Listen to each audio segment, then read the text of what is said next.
Bueno, buenas tardes, soy Carolina Duque, soy docente de Geopolítica de las Drogas de la Maestría en Culturas y Droga de la Universidad de Caldas. Desde la maestría nos complace poder abrir este espacio y además la contribución y el agradecimiento que sentimos precisamente y les presentamos a ustedes por estar aquí, a los invitados y a la invitada para sumarnos a esta reflexión importante sobre nuestro primer diálogo, afectaciones y los impactos y afectaciones del crimen organizado en la democracia. Este es el primer diálogo de un ciclo que vamos a seguir con la maestría sobre nuevas dimensiones de la geopolítica de las drogas. Y esta es como la primera reflexión que queremos presentar y es desde la mirada clásica o de la geopolítica clásica, la idea es que también podamos avanzar.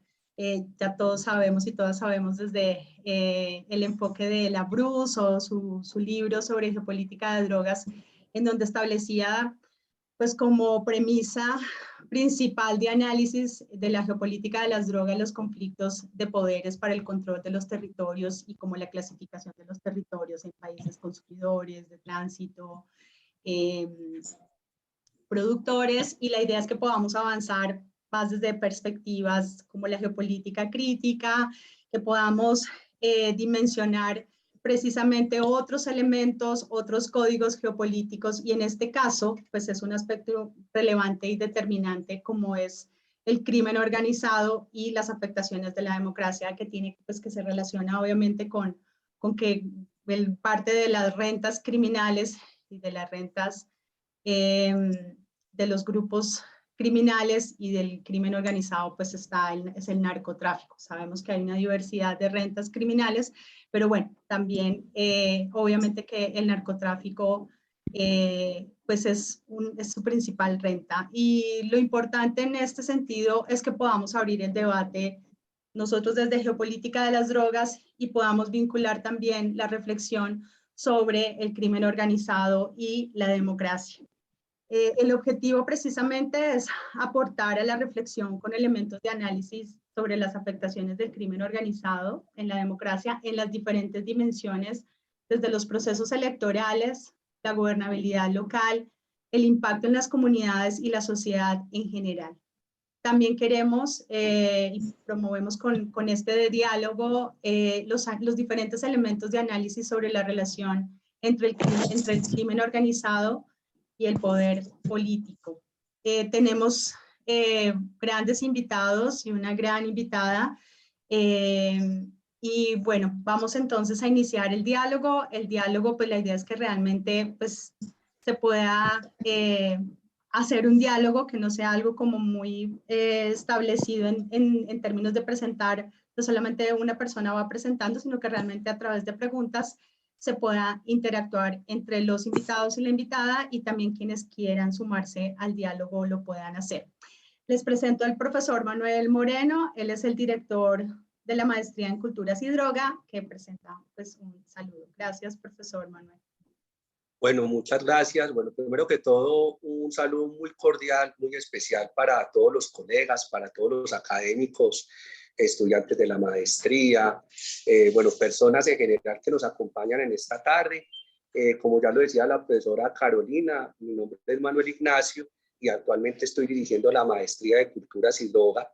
La Maestría de Culturas y Droga es un posgrado que ofrece la Universidad de Caldas para los colegas que son fuera del país. La Universidad de Caldas está geográficamente ubicada en lo que llamamos el eje cafetero en Colombia, en el interior del país.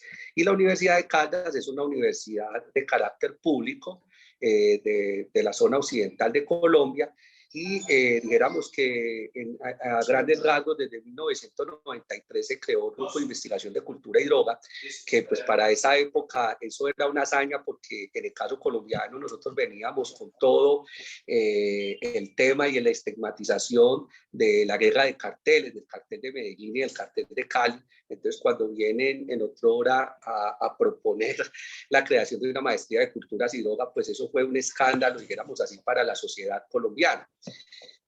Además que nosotros nos encontramos ubicados en un territorio sumamente, entre comillas, conservador. Y a partir de los ejercicios del Grupo de Investigación de Cultura y Droga se fueron generando unos proyectos de proyección. Está la revista de Cultura y Droga, está el semillero de investigación Visionarios Cultura y Droga, los simposios internacionales también por el mismo nombre, y finalmente la maestría. La maestría de nosotros surge en el año 2017, y dijéramos que lo que nosotros buscamos en la maestría es analizar el fenómeno de las drogas desde su integralidad.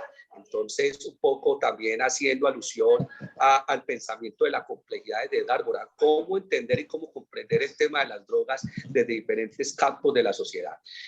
Y bueno, en este caso específico, pues la profesora Carolina ha venido liderando dentro de la maestría unos espacios con una mirada desde la geopolítica, y por eso estamos esta tarde aquí, pues nosotros, agradeciendo en nombre de la Universidad de Caldas y agradeciendo en nombre de la Maestría de Culturas y Droga a este menú de invitados tan importantes que tenemos esta tarde. Un saludo muy especial para Guillermo Vázquez, para el profesor Gustavo Ducán en Medellín, para Carolina Sampó, y también para Juan Martes, por haberse unido y por haber aceptado pues esta invitación a estos diálogos académicos, que como lo decía la profesora, este es el primero de muchos conversatorios. Este es un proyecto de proyección que la idea es que se vaya sosteniendo en el tiempo y que se vaya generando y dinamizando con unos ejes temáticos específicos. Entonces, agradecerles, muy contento la verdad pues de que se genere este momento académico, de aprender de ustedes también, pues que de todas maneras son expertos cada uno como en sus disciplinas, en esos aportes que ustedes puedan ser también como para Colombia, ¿no? Porque pues tenemos aquí a Gustavo, está Carolina, pero también muy interesante pues conocer esa lectura de Guillermo, de Juan y de Carolina, ¿cierto? Para que nos pensemos un poco el tema de la integralidad de la política pública desde una perspectiva como latinoamericana. Y finalmente, pues también agradecerles a todos los que nos acompañan esta tarde, y profesora Carolina, máxima nota por proponer y por disponer de esto. Muchas gracias.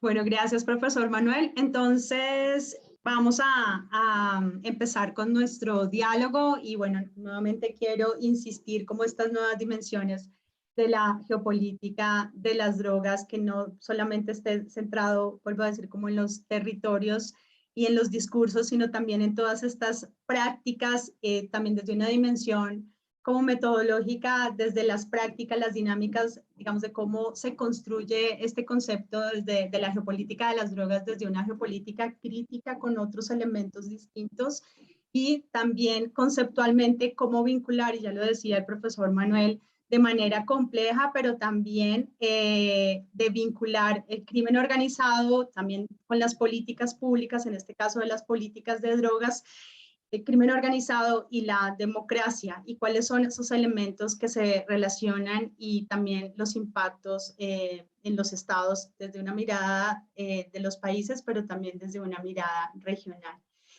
Bueno, están con nosotros, está Carolina Sampó.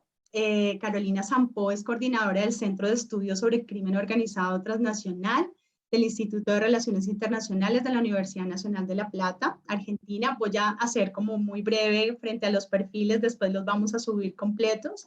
Gustavo Duncan, autor de los libros Más que Plata o Plomo, Los Señores de la Guerra, Democracia Feroz y la Operación Sodoma. También es profesor de la Universidad de AFIT de Medellín. Guillermo Vázquez, coordinador del Programa para el Estudio de la Violencia del Centro de Investigación y Docencia Económicas CIDE, del CIDE, y consultor senior de Global Initiative Against Transnational Crime, de la Iniciativa Global contra el Crimen Organizado. Juan Martens se sumará en algún momento, y pues Juan Martens es director del Instituto de Estudios Comparados en Ciencias Penales y Sociales de Paraguay. Arrancamos entonces con nuestra primera pregunta. La metodología es una pregunta orientadora, disparadora, y cada uno y cada una de los invitados tiene 5 minutos para su opinión, su análisis, y después de la ronda, si alguien quiere sumar, con alguna pregunta, con algún comentario, pues bienvenido en 2 minutos. Son 4 preguntas y bueno, la idea es que al final pues también se pueda generar algún tipo de diálogo entre los y las participantes. Muchísimas gracias nuevamente por estar y arrancamos con la primera pregunta. Bueno, yo había pensado también desde la perspectiva de Colombia, como lo mencionaba el profesor Manuel, con relación a cuáles son los datos que tenemos en Colombia, y por eso también esta es una contribución que nosotros estamos en pleno proceso electoral. En el periodo preelectoral hubo, digamos, de enero primero a mayo 22 del 2022, 76, según las cifras de Indepaz, asesinatos de líderes sociales, 76 personas. Asesinatos de firmantes del acuerdo, también cifras de Indepaz, 21 personas. Masacres, 42, con 151 víctimas, cifras de Indepaz. Víctimas del desplazamiento forzado, 27.528. Víctimas de amenazas, 6.908. Cifras de la JEP de homicidios selectivos, 1.150. Cifras de misión de verificación de la ONU, 48.331 personas en confinamiento.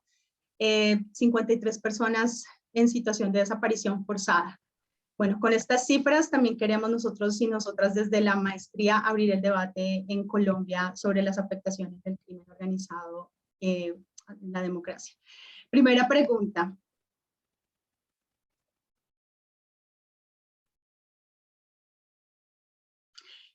¿El impacto del crimen organizado en la democracia es una situación actual o es una situación histórica? ¿Cómo se ha presentado en el país? Inicia Gustavo Duncan. Hola, hola Carolina, muchas gracias por esta invitación. Un saludo a todos. Creo que deberíamos partir la historia en dos en Colombia. Cuando hablamos de un crimen organizado que pudo haber existido con diversas manifestaciones a lo largo del país antes del narcotráfico. Es más, si nosotros nos remitimos a la violencia clásica, encontramos ya un fenómeno de vandalización, de la aparición de bandidos sociales que tenían mucho de crimen organizado. Incluso teníamos un ejemplo de crimen organizado vinculado a mercados transnacionales, que fue el caso de las minas de Esmeralda. Entonces, eso, es decir, digamos que eso ya existía, pero era otra dimensión, era otro fenómeno totalmente distinto, que cambia mucho con la llegada de la marihuana, pero sobre todo con la llegada de la cocaína.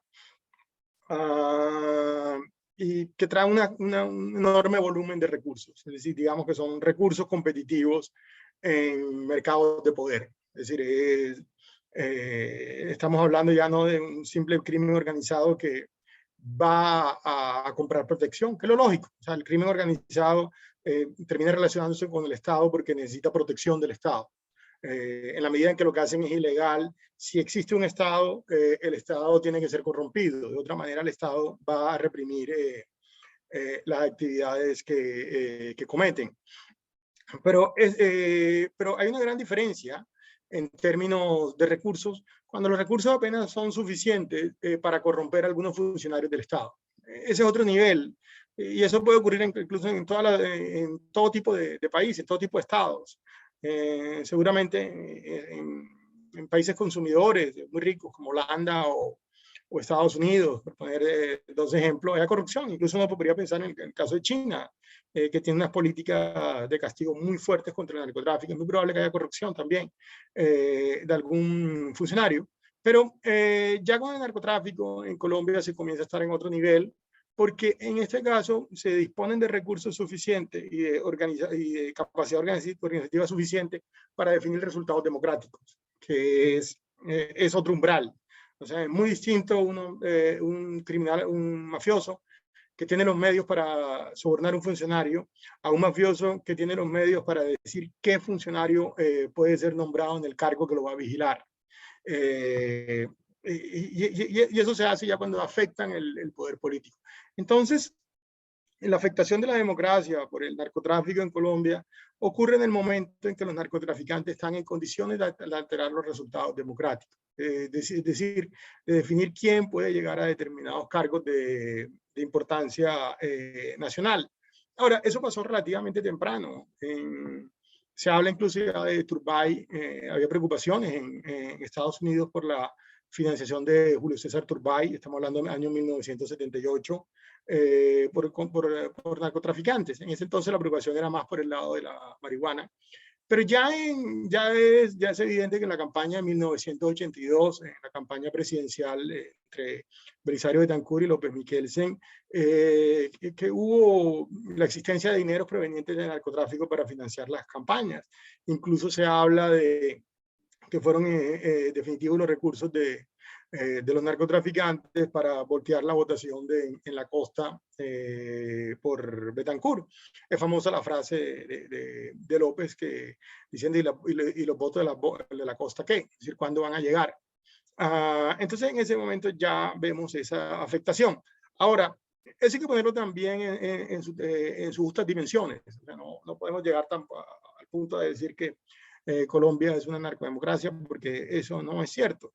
Realmente la pregunta que toca discernir ahora, bueno, ¿y hasta qué punto y en qué forma los recursos de los narcotraficantes, pero también la forma como se organizan, alcanzan a alterar los resultados democráticos y la configuración misma de la democracia y sobre todo de la estructura del Estado? Por último, sí, vale la pena mencionar también el hecho que no todo es acerca de dinero. Hay otros factores importantes allí. El otro es la capacidad de organización de la violencia. Es decir, en Colombia no solo fue que algunos narcotraficantes financiaron políticos, sino fue también que el aparato armado de los narcotraficantes era capaz de incidir en los resultados políticos por su propia amenaza. Y por su propia capacidad también de regular población. Entonces, el caso de la parapolítica es clásico. Es decir, aquí no se trata solamente de dinero, se trata también de control de la población. Y además está el tema de legitimidad. Creo que este es un tema todavía más tabú, pero en muchas sociedades los narcotraficantes son legítimos. Son legítimos en el sentido que son centrales en la organización de la vida económica y en la organización de la sociedad. Las sociedades coqueras, por ejemplo, son las más evidentes. Una sociedad cocalera se organiza alrededor de los excedentes del narcotráfico. Sus mercados están organizados alrededor de estos excedentes. Pero no hay que ir tan lejos tampoco para buscar sociedades donde los narcotraficantes adquieren legitimidad. En muchos municipios intermedios de Colombia, las inversiones de los narcotraficantes y el lavado de los narcotraficantes era central en la organización social. Y adquirían legitimidad. Con esto no estoy diciendo que no quiero idealizarlo, sino fueron circunstancias en que las tuvieron, en otras no.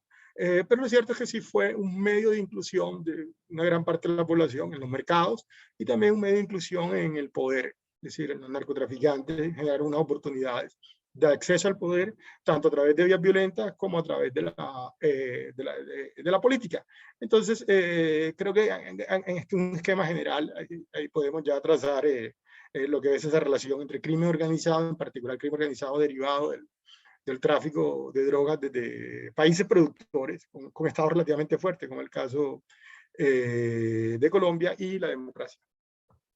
Sí, bueno, como Juan Martens no se ha sumado, podemos sumar más minutos. Y Gustavo, si nos puedes hacer el análisis sobre Gilberto Rodríguez Orejuela, su historia, y también cómo fue esta reconfiguración frente a la vinculación entre crimen organizado y democracia. Gilberto Rodríguez es decir, un personaje sumamente importante, digamos, y un narcotraficante sui generis, una biografía impresionante. De nuevo, no estoy idealizando para nada, pero dentro de las decisiones que tomó tuvieron un efecto en la historia trascendentales.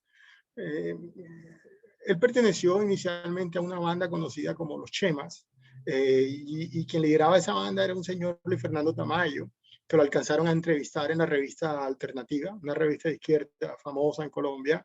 Y la entrevista la tratan de proyectar un poco como la idea de ese bandido social que tiene su banda delincuencial, pero reclama una justificación para ser delincuente en el tema de la exclusión social y quiere convertir la delincuencia y la criminalidad en un medio de reivindicación social. Esa banda se dedicaba a secuestros. De hecho, una de las bandas, creo que era Santa Cruz, le decían el estudiante. No, era Santa Cruz, le decían el estudiante, pero no porque estudiara mucho, sino porque estuvo un semestre en la Universidad de los Andes y lo que hizo fue averiguar a qué compañero de clase secuestrar. Luego ellos dan el salto, matan a Luis Fernando Tamayo, lo que dicen es que los matan ellos mismos, pero de nuevo, esto son especulaciones. Ellos dan el salto luego a la cocaína y ya se convierten en una organización sumamente rica. O sea, la disponibilidad de recursos cambia radicalmente y en ese momento la estrategia de Gilberto Rodríguez también cambia y encuentran la cocaína un medio de legitimación pero personal, o sea, no social. Lo ve como una oportunidad de acumular una enorme riqueza, mover esa plata en la sociedad y comprar legalización. Él sabía muy bien que él no le iba a obtener, que de alguna manera le iba a estar estigmatizado, pero la segunda generación sí podía, y por eso era el afán de él de tener a la segunda generación estudiando y distante del negocio. Nosotros conocemos la anécdota del hijo de él, que él lo va a rechazar, incluso va a dejar de hablarle, porque consideraba que era un bandido, o sea, que no había servido para nada. Ahora, él siempre fue consciente desde un principio que para poder alcanzar este proceso de legitimación, la mejor estrategia era la compra sistemática de la clase política y de la élite social en general, como ocurrió a través de muchos negocios, sobre todo negocios de lavado en su momento. En contraste con Escobar, no creó un aparato armado significativo, apenas simplemente lo suficiente para protegerse, y se apoyó más en las propias autoridades. Si uno analiza la historia de Cali, lee los periódicos, va a encontrar que en los 80 leía las noticias judiciales en Medellín y la mayoría de las noticias eran acerca de asesinatos desde la moto, mientras en Cali lo que predominaba era la limpieza social. Y de alguna manera los Rodríguez Orejuela eran cercanos a los policías que hacían la limpieza social. Entonces fue otra forma de entender el narcotráfico, vista más con un proyecto de legitimación que tuvo su cumbre, porque él terminó asociado con el Estado para neutralizar a Escobar, era el enemigo de ellos, con quien tuvieron una guerra. Y luego de neutralizar a Escobar, ellos compran, es decir, infiltran dinero en la campaña de Samper. Creo que todo el mundo ya sabe hoy, es aceptado, que ellos ayudaron a financiar la elección de Samper. Entonces, en el año 94, ellos se sentían triunfadores, habían logrado eliminar a Escobar y habrían logrado elegir presidente. Y la elección de Samper no fue solo una compra de un presidente, sino que había un proyecto político más ambicioso, y era un proyecto de sometimiento a la justicia y un proyecto de desmonte del narcotráfico, lo que ellos le habían prometido a Samper. Creo que hay libros donde hablan del famoso pacto de Recoletos y dicen los diferentes puntos que se negociaron, que básicamente era una entrega negociada a la justicia, desmonte del narcotráfico, entrega de ciertas propiedades, pago de una pena leve y luego legalización. Lo que también hay informes periodísticos que hablaban mucho de que el exfiscal Gustavo Odebrecht estaba muy de acuerdo con ese proceso. Sin embargo, eso, digamos que ahí comienza el declive de Rodríguez Orejuela por dos razones. Uno, por el escándalo del proceso 8000, que Samper ya se quedó sin suficiente capital político para poder hacer la negociación. Y lo segundo es que cuando ellos plantean al resto de narcotraficantes, sobre todo a los narcotraficantes del norte del Valle, la idea de retirarse y hacer un proceso con el gobierno, ellos les dicen que no.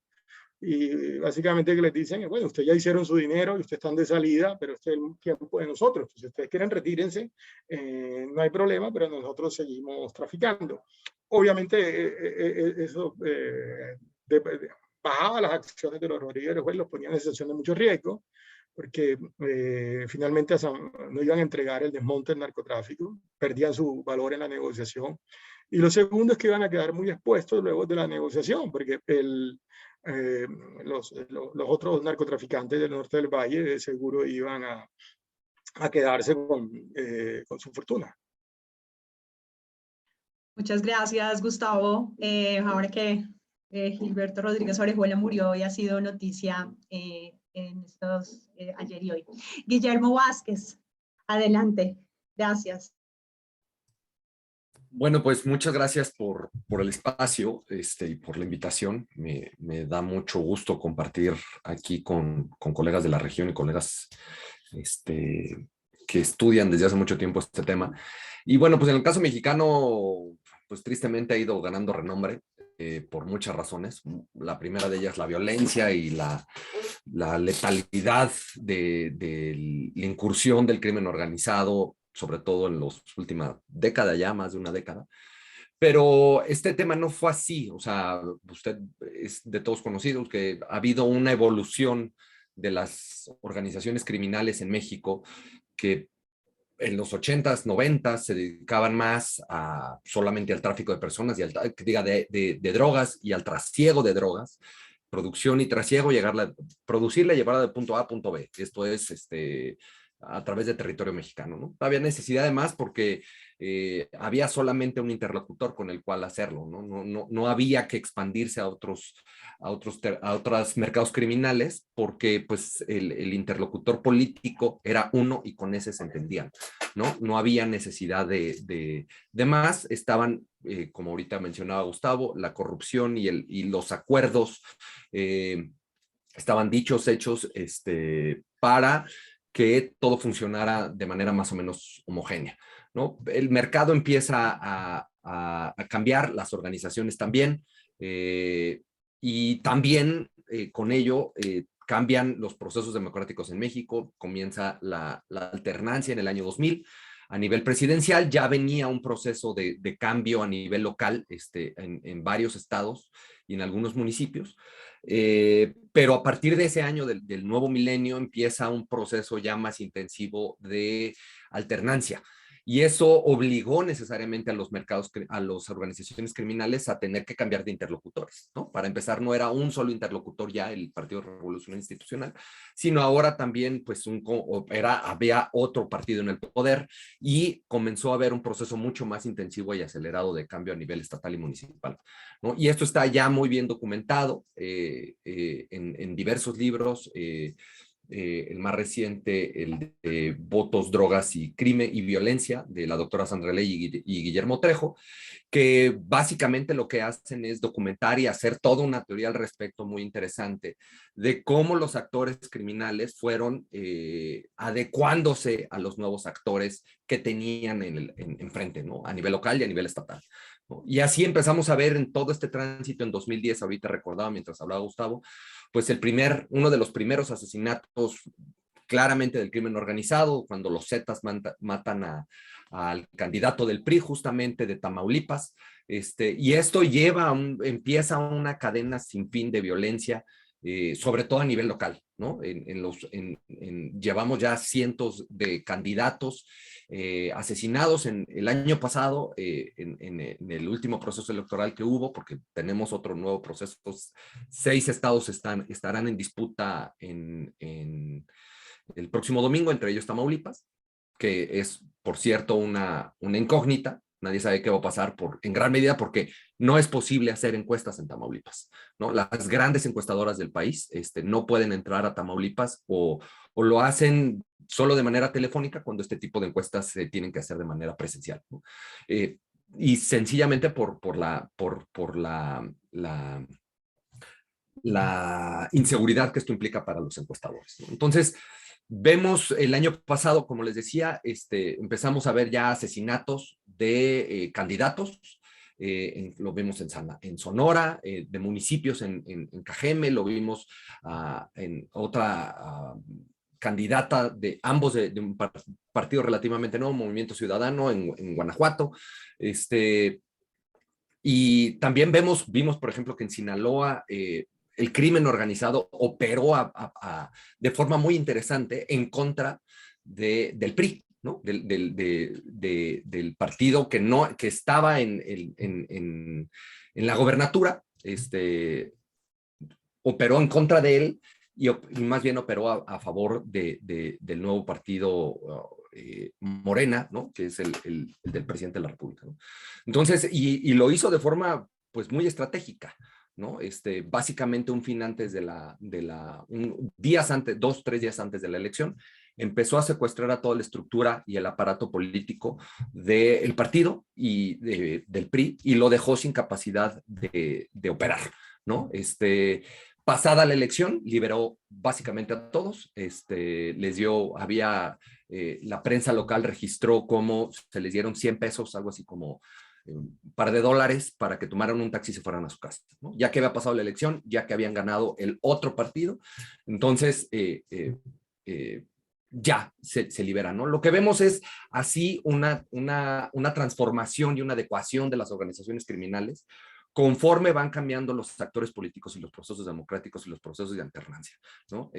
La corrupción y la imbricación que requiere el crimen organizado con las autoridades del Estado va obligando de alguna manera o va siendo necesaria que las organizaciones criminales se vayan transformando y vayan buscando nuevos actores con los cuales entenderse, lo cual es en buena medida el resultado o ha originado toda esta escalada de violencia, ¿no? Porque las negociaciones se componen y se recomponen, ¿no? Cada 3-6 años, ¿no? Los acuerdos a nivel local, pues que se hacía con un partido, ahora se tienen que hacer con otro.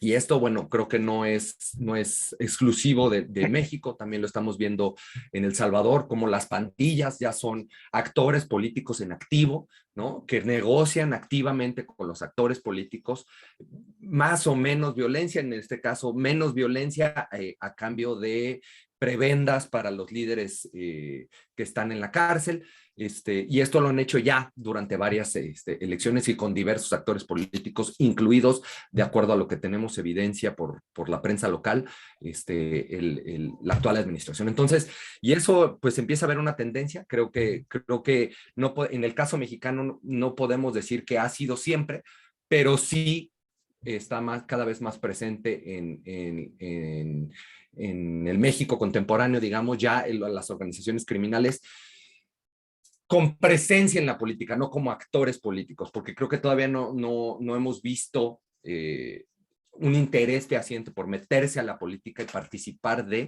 sino como por procesos para influenciarla y para tener un pie en los procesos de toma de decisiones, y no solo en materia de seguridad, sino para hacerse de recursos a nivel local, sobre todo, para determinar quién o no es la compañía que va a construir una calle, proveer, no sé, papel o algún tipo de producto que la municipalidad o el estado requiera. Y obviamente son compañías relacionadas con ellos, ¿no? Que están relacionadas con el crimen organizado. Entonces, vemos este proceso que ha llevado más a generar y a reactivar otro tipo de comercios o de mercados ilegales para hacerse de más rentas, más allá del comercio del narcotráfico. Gracias, Guillermo. Carolina. Gracias, Caro, por la invitación, gracias a la maestría por este lugar. Les pido disculpas si hablo un poco más cortito, pero estoy saliendo de COVID y me cuesta un poquito hablar todavía, así que les pido que me tengan paciencia. Algunas reflexiones, digamos, de casos, por no hablar de un caso en particular, sí, por supuesto me voy a parar en Argentina, pero creo que es muy distinto lo que pasa en el Cono Sur, de lo que pasa en México, de lo que pasa en Colombia, y hay que entenderlo también. Una de las cosas que yo siempre marco cuando hablamos de crimen organizado y del daño que genera el crimen organizado es que siempre se decía históricamente que el crimen organizado era un crimen sin víctimas directas, dejando de lado, por supuesto, el caso de la trata, como violación flagrante de derechos humanos por empezar, ¿no? Pero cuando uno pensaba en crimen organizado solía pensar en narcotráfico, solía pensar en contrabando, solía pensar en juego ilegal, minería ilegal, bueno, un montón de distintas manifestaciones que incluso Gustavo y Guillermo han mencionado, pero que no parecen tener o no parecen generar un daño directo en la población. Y esto de alguna manera lo que provoca es que la población tenga la sensación de que no hay ningún impacto en la democracia ni en su forma de vida con la existencia de las organizaciones criminales. Por supuesto que esto, y hago la aclaración, no pasa en el mercado de las drogas, hoy por lo menos de un tiempo a esta parte, sobre todo vinculado a la violencia, como decía Guillermo, que me parece que pintaba muy bien el caso de México, muy claramente el caso de México.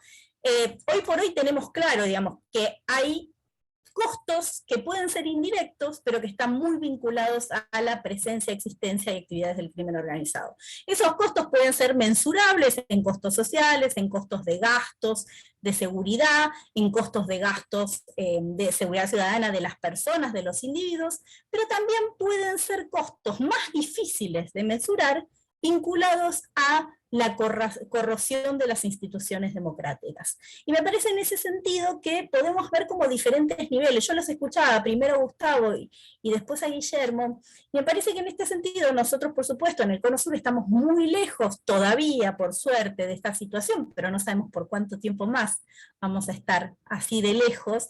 En el caso de Argentina, por ejemplo, justamente ayer teníamos otra conversación y hablábamos, hay solamente en la historia de la Argentina 2 jueces federales condenados por estar vinculados al crimen organizado. Y solamente hay 2 intendentes también condenados por haber estado vinculados al crimen organizado. Siempre la pregunta es, ¿estos son los únicos casos? ¿Por qué son los únicos casos? O sea, es que simplemente buscaron inculparlos, buscaron correrlos, les soltaron la mano, como decimos nosotros, o es realmente que solamente estos eran los que existían vinculados al crimen organizado.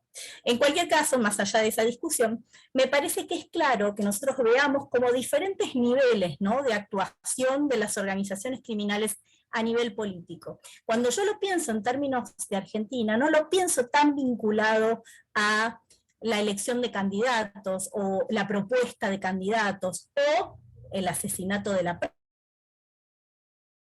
prensa, como pasa en México, la desaparición de personas, como pasa en México, como pasa en Colombia, como pasa en Brasil en un punto.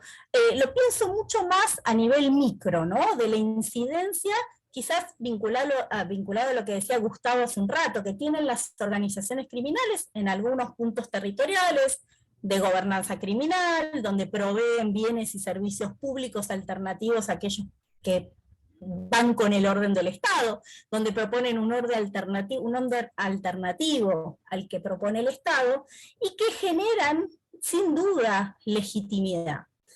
Esa legitimidad por parte de las organizaciones criminales se puede convertir en una moneda de cambio fácilmente si se vincula a esos actores criminales con actores políticos. Porque de alguna manera esas organizaciones criminales funcionan como puentes entre la comunidad y la élite política.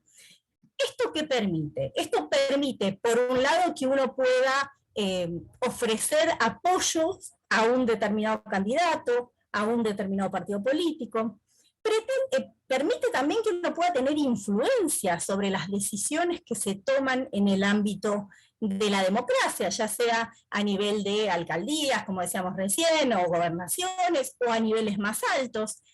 Hablábamos ayer en otra charla sobre niveles provinciales y senados a nivel provincial, que cuando el Poder Judicial parece avanzar sobre determinados casos, cambia la ley y el Poder Judicial ya no puede demostrar lo que estaba por demostrar, o sea, le sacan capacidades, ¿no? Y por supuesto que todo eso erosiona las democracias. Si nosotros estábamos en un ambiente de instituciones de por sí débiles, en estados que tienen problemas para ejercer su soberanía en todo el territorio, que tienen agujeros, por decirlo de alguna manera, dentro de sus ciudades y cerca de sus fronteras, sin ninguna duda, mucho más ahora que las organizaciones criminales se han hecho cargo de algunos de esos espacios.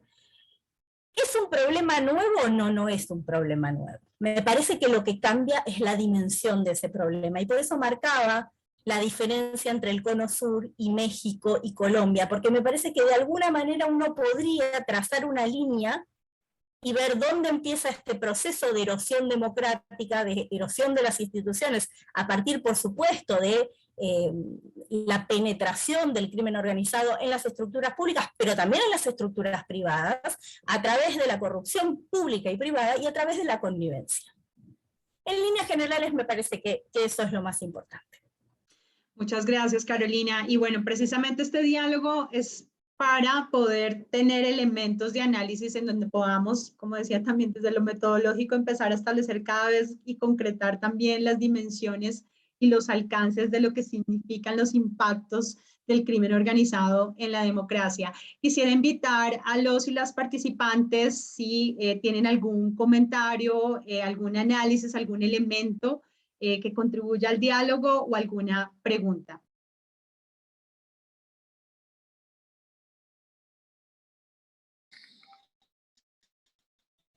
¿Sí? Hola, tengo una pregunta. No se te escucha.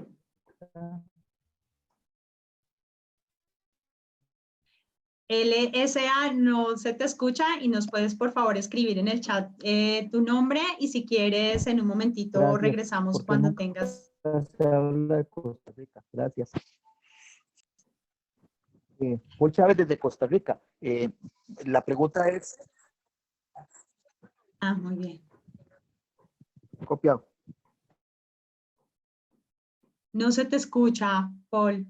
Si quieres formularla por el chat, por favor. Correcto, gracias. Bueno, y bueno, para que revises tu internet. Segunda pregunta, ¿cuáles han sido los resultados de las políticas de seguridad para contener las afectaciones del crimen organizado en la democracia? ¿Qué ha funcionado? Inicia Carolina. Qué difícil pregunta, ¿no? Yo soy muy pesimista en ese sentido. Creo que prácticamente no existen políticas públicas sistemáticas tendientes a contener el avance del crimen organizado, por lo menos estructuradas, ¿no? Entiendo nuevamente que el caso de Colombia pueda ser diferente, pero hablo específicamente de lo que conozco que tiene que ver con el Cono Sur.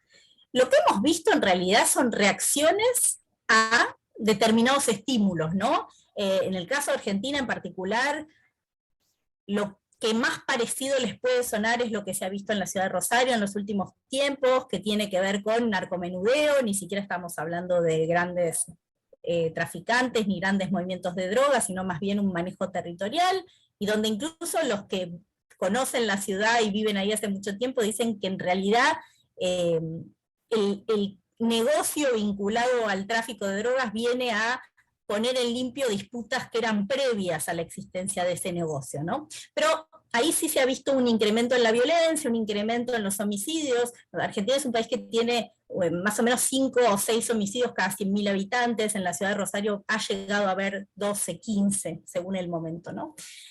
Y sobre todo homicidios muy desprolijos, por decirlo de alguna manera, ¿no? Incluso con intentos de asesinato donde queda claro que el sicario, entre comillas, no sabe llevar adelante su oficio y demás. Pero me parece en líneas generales que nuestra dificultad o nuestra problemática es significativamente distinta a lo que se presenta en otros casos. Por eso digo que hemos actuado más en reacción. Y por otra parte, y en esto sí incorporo los casos de Chile y de Uruguay, incluso hasta de Brasil, me parece que hay una cuestión más discursiva que real. Me parece que sí hay un discurso sobre todo de combate al narcotráfico, pero es una narrativa, y no hay un programa ni una política de seguridad que realmente intente combatir el avance del crimen organizado. Sí, adelante, Guillermo. Gracias, Carolina. Bueno, pues yo también como Carolina, dependiendo el día y dependiendo lo que pase, pues soy más o menos pesimista. A veces soy un poco menos pesimista. Hoy creo que soy un poco menos pesimista, pero en general la verdad es que no hay mucho que presumir ni mucho que decir, ¿no? De qué sí funciona para controlar el crimen organizado. Más bien creo que sabemos más de lo que no funciona y de lo que sí puede hacer el crimen organizado y de su capacidad de adaptación, de expandirse a otros mercados, de adaptarse a las acciones del Estado, que de lo que las acciones del Estado y el Estado en su conjunto, estoy hablando de la autoridad, sociedad civil, sector privado, podemos o no, academia incluso, podemos o no hacer para contenerlo, ¿no? Creo que mucho de lo que se ha hecho, pues como bien también decía Carolina, o más bien todo lo que se ha hecho, bueno, no todo, el 90%, 95% de lo que se ha hecho son acciones reactivas, ¿no? Ir a apagafuegos, se genera violencia aquí, hay una masacre, una incursión de un grupo armado a XY territorio, bueno, pues manden al ejército, manden a la policía a ver qué se puede hacer, ¿no?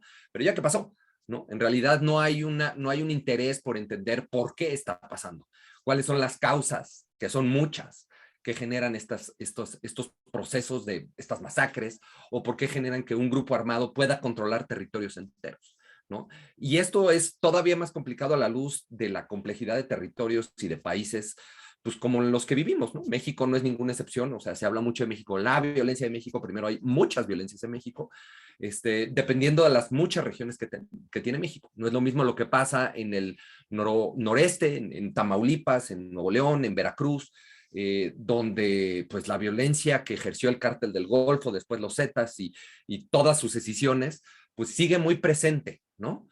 Y ha sido una zona tradicionalmente penetrada por el crimen organizado y donde la acción del Estado ha estado muy limitada, que es completamente opuesta a lo que puede pasar en lo que pasa en Guerrero, en Chihuahua, en Michoacán, en Oaxaca, ¿no? En la costa del sur, del Pacífico Sur de México, ¿no?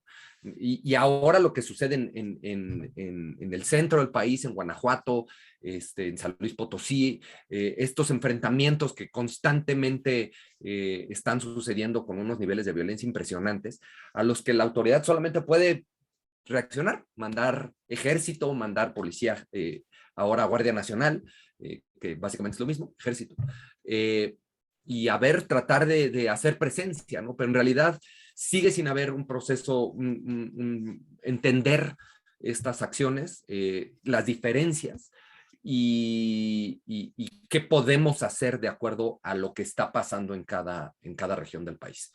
Ahora, sí existen algunas cositas, ¿no? Por ahí pequeñas luces de esperanza, me gusta verlas así a mí, a nivel local, ¿no? Al menos en México, pues tenemos la Mesa de Seguridad y Justicia, que es pues, una de las pequeñas joyas de prevención y de colaboración entre gobierno y sociedad civil, y en particular sector privado, con la autoridad y con la sociedad civil, ¿no? Para trabajar específicamente en los temas que le atañen a Chihuahua, ¿no? Surgió hace 10 años justamente como resultado de la ola de violencia que se vio afectada Ciudad Juárez, Chihuahua, el estado, que fue uno de los primeros y de los más afectados hace años.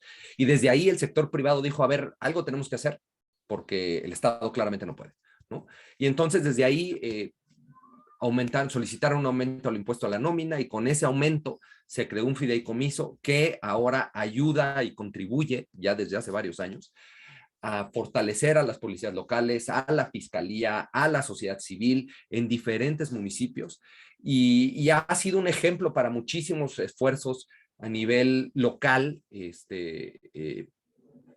por generar esquemas similares. Algo así se está replicando en Guanajuato, en Celaya, en Sinaloa hay esfuerzos súper importantes que han buscado traer, no solo generar sus propios recursos, desde el sector privado con la sociedad civil, pero también tomando ideas sobre todo norteamericanas, estamos aquí muy pegados a Estados Unidos, y ahí sí tenemos literatura de lo que sí funciona, de la evidencia, de los procesos que sí funcionan, y con base en eso están tratando de llevar algunas cosas y adecuarlas al entorno sinaloense. Algo similar, como les decía, pasa en Celaya, se ha intentado algo en Michoacán, pero el problema de todo esto es que no hay una consistencia, ni hay procesos de largo plazo, ¿no? Sobre todo a nivel gubernamental, ¿no? Estos esfuerzos desde el sector privado ahí siguen, pero a nivel gubernamental, con los cambios de gobierno y los cambios de autoridades, pues es muy difícil desde la parte del gubernamental darle sostenibilidad a estos procesos, y entonces tienen subidas y bajadas, ¿no? Pero bueno, ese yo pondría como algo que para no terminar en una nota tan negativa, ¿no? O tan pesimista, pues hay ese tipo de esfuerzos a nivel local que creo yo que son los que tenemos que buscar y apoyar, y documentar y ver cómo nos sumamos a eso, porque la violencia y los efectos del crimen organizado sin duda se viven a nivel local, ¿no? Y se impactan a nivel local. Es un fenómeno global que tiene su principal resultado o digamos sus efectos más negativos en las comunidades y en efecto y a nivel local, ¿no? Entonces creo que hay mucho que hacer ahí, y bueno, pues también desde la iniciativa global se ha hecho un esfuerzo por entender cuáles son los impactos en la democracia, y vimos que aquellos países que son más democráticos resisten mucho mejor los impactos del crimen organizado.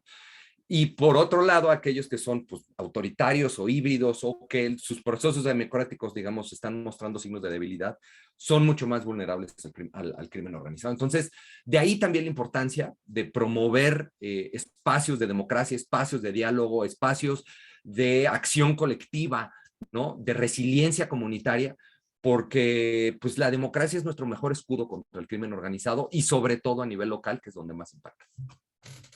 Gracias, Guillermo. Yo pues me sumo a tu visión de no ser tan pesimista. Sin embargo, quisiera preguntarte, en México, con la creación de esta nueva guardia por parte con López Obrador, y también lo que me mencionaste en algún momento que conversamos de algunas políticas algunos lemas de campaña que presentó el López Obrador, y que ahora como presidente pues ya es otra historia, ¿no? Como lo decía Carolina también, muchas veces estas propuestas son discursivas y se quedan así.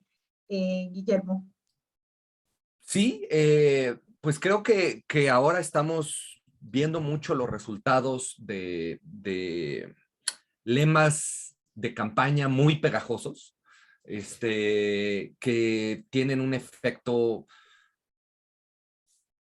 bueno, ni siquiera efecto, que se traducen en políticas públicas, por decirlo menos, fallidas, ¿no? Durante su campaña, uno de los principales, y previo a, uno de los principales señalamientos del actual presidente de México fue a los esfuerzos de sus predecesores, de Enrique Peña Nieto y de Felipe Calderón, por contener o no al crimen organizado, por enfrentar o no al crimen organizado, pero sobre todo la forma que lo habían hecho, ¿no? Con ejército y con mano dura, por decirlo así, ¿no? Desde ahí, y desde toda una historia de ir señalando a sus predecesores por combatir al crimen organizado, en su campaña lanzó una frase muy pegajosa que se llama abrazos no balazos, ¿no? Hasta le hicieron un jingle, ¿no? Y salía él cantando y jajaja, y pegó muchísimo, ¿no? La gente, mucho de lo que decía la gente es, pues es que por ahí no va, ¿no? Y entonces eso se tradujo en una política pública, pues creo yo, medio esquizofrénica, porque por un lado, aunque había dicho que iba a desmilitarizar, que iba a regresar al ejército a los cuarteles, que ya no iba a enfrentar, hace lo opuesto, ¿no? Crea la Guardia Nacional como supuestamente una fuerza intermedia de mando civil y compuesta por civiles, basada en la Policía Federal. Desmantela la Policía Federal y básicamente trae militares en activo a esta nueva fuerza, que además ahora está bajo el mando operativo efectivo de la Sedena. Digo, en papel y en la Constitución sigue siendo civil, pero digamos, la estructura operativa y el mando operativo está en la Secretaría de Defensa Nacional. Entonces, por un lado vemos eso, y por el otro lado vemos que no los deja hacer nada, ¿no? O sea, genera un nuevo cuerpo intermedio con capacidad de despliegue, porque la lógica debe crear más de 200 bases operativas para desplegar este grupo de más de 100,000 ya militares o guardias nacionales por todo el territorio y controlar el territorio y hacer presencia territorial.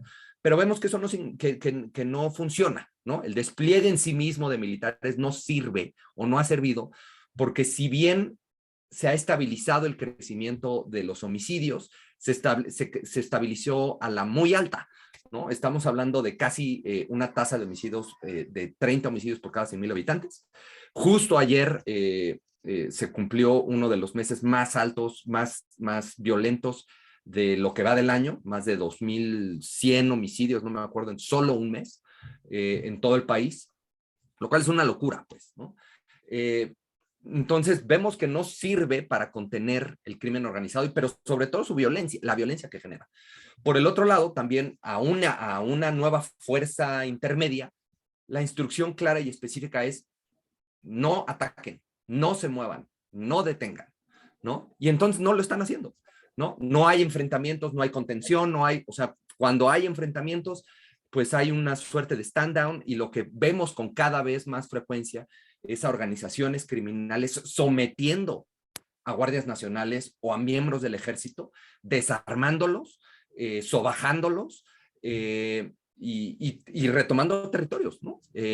Incluso ha habido secuestros y desapariciones, ¿no? Después de movilizaciones, pues aparecen algunos con vida, otros no.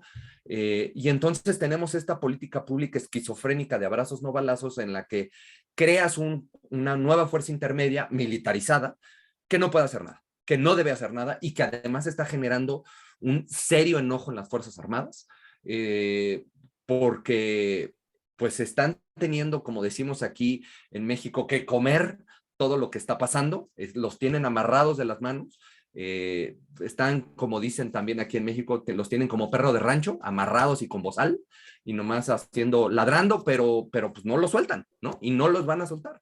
El problema va a ser cuando lo suelten, ¿no? Cuando cambie la instrucción, cuando venga el nuevo proceso democrático, hay un serio riesgo de que haya un backlash durísimo de las Fuerzas Armadas por, pues, ahora sí que cobrar venganza, ¿no? O cobrarse al menos todo lo mucho que tuvieron que sufrir, ¿no? Entonces, o todos estos procesos que tuvieron que enfrentar, ¿no? Entonces, vemos como en democracia también, un esquema muy llamativo, un eslogan de campaña muy bueno, pues se traduce en una pésima política pública, que lo único que va a hacer es tener efectos en el largo plazo de mucha más violencia del Estado, ¿no? Porque ya sufrieron violencia criminal los agentes del Estado. Gracias, Guillermo. Gustavo. Bueno, yo creo que tenemos que hacer una distinción en las políticas, porque hay, digamos, una gama de políticas públicas con rediseños institucionales, recursos en determinados sectores civiles y policiales, e iniciativas concretas declaradas públicamente. Pero también tenemos que tener en cuenta que el nivel de afectación de la política que alcanza el crimen organizado, el narcotráfico en Colombia, ha llegado a afectar lo que podríamos llamar la gran política.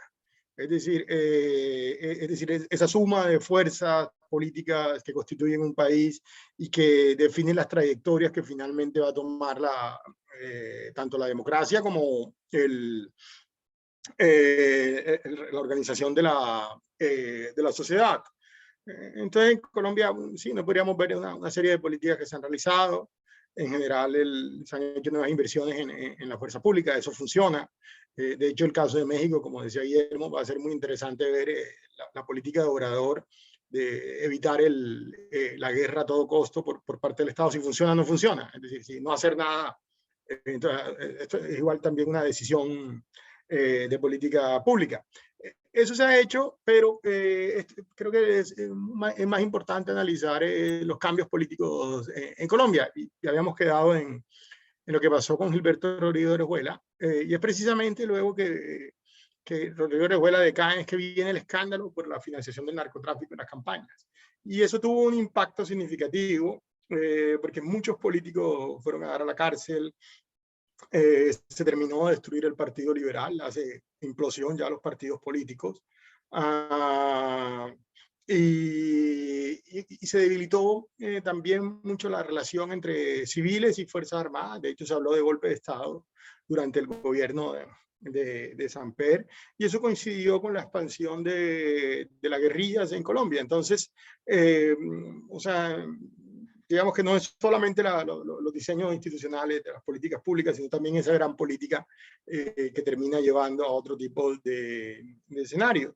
Es decir, el cortocircuito entre el gobierno de Samper y la fuerza pública, pues hizo que para la FARC fuera más fácil poder llevar a cabo la escalada del año 96-98, en que fueron los años dorados de la FARC en términos de combates con el ejército. En ese momento fueron capaces de ganar guerras de movimiento, y eso luego da pie a una reacción también de unos grupos paramilitares que se venían formando desde el año 94.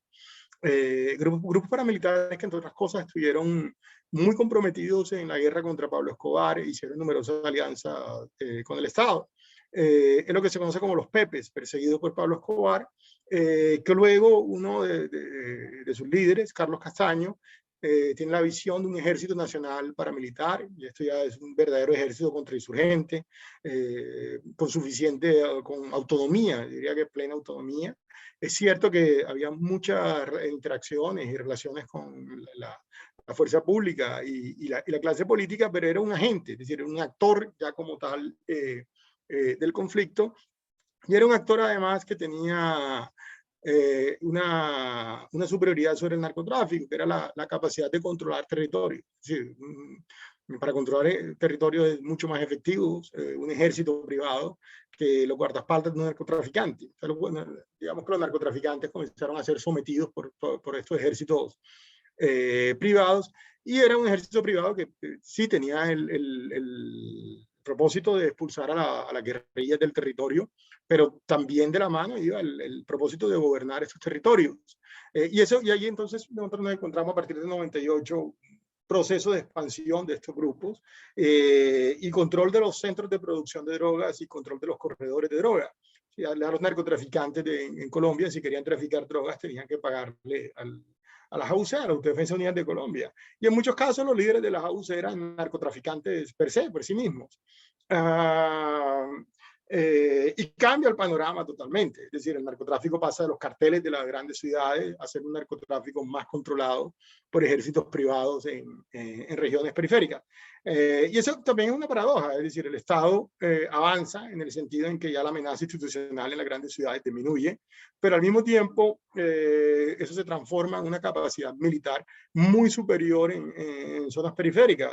Por un lado, la FARC se fortalece con los recursos, sobre todo de los sembradores de coca y de los laboratorios ubicados en su territorio, y los paramilitares también, es decir, como ejército privado que somete a los narcotraficantes.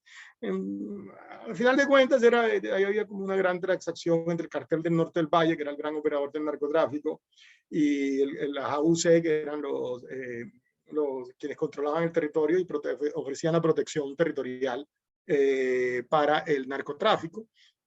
La expansión del poder de estos grupos es tan fuerte que ya para finales de los 90 y principios del 2000, la incidencia en la democracia es contundente.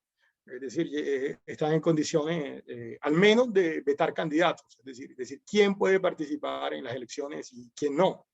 En otros casos simplemente imponían un candidato. En esos casos fue famoso porque en muchas elecciones en Colombia se ganaban por arriba del 60-70%, y se dieron casos incluso de municipios que la elección se ganaba por arriba del 100% del censo electoral. Había más votos que personas. Y eso dio origen a un escándalo, la parapolítica, en que un presidente muy popular como Álvaro Uribe, con una favorabilidad muy grande, creó una coalición de gobierno y muchos de los miembros de la coalición de gobierno de Uribe terminaron presos por vínculos con los paramilitares. Ahí hubo de todo. Yo creo que tampoco podemos decir que simplemente eran paramilitares estos políticos. Hubo transacciones, en muchos casos era inevitable, es decir, hacer política en una región controlada por paramilitares implicaba necesariamente hacer algún tipo de acuerdo o arreglo. Así fuera simplemente el permiso para poder ser elegido. En otros casos había que compartir gobierno. Creo que va muy de la mano lo que está hablando Guillermo, es decir, por ejemplo, el tema de tener que compartir ya la contratación pública. Y es un momento que significa una transformación del crimen organizado, porque ya no es solo acerca del control del tráfico de drogas, sobre todo ese componente de los mercados mundiales, sino de control de otra serie de rentas propias del crimen organizado, contratación pública, microtráfico, las plazas de vicio locales, que ahora adquieren un especial interés como mecanismo de control territorial.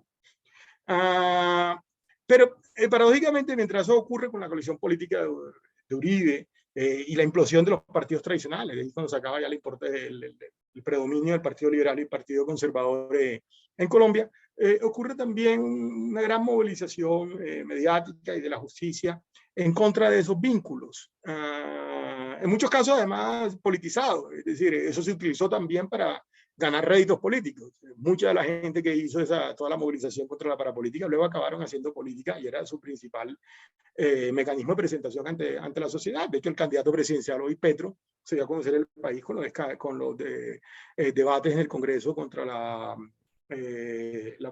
parapolítica. Entonces, eso altera es decir, es una gran alteración de la democracia. Y entonces vemos que lo macro también afecta, así como afectó también el tema de los cultivos ilícitos. Es decir, la idea de fumigar los cultivos también tuvo un cambio y fue importante para la derrota de la FARC.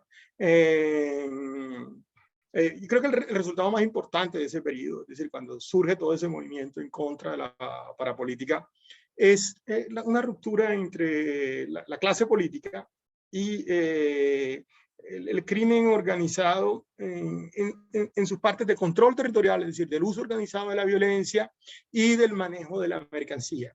Es decir, ya creo que es una gran diferencia lo que está pasando en Colombia con México.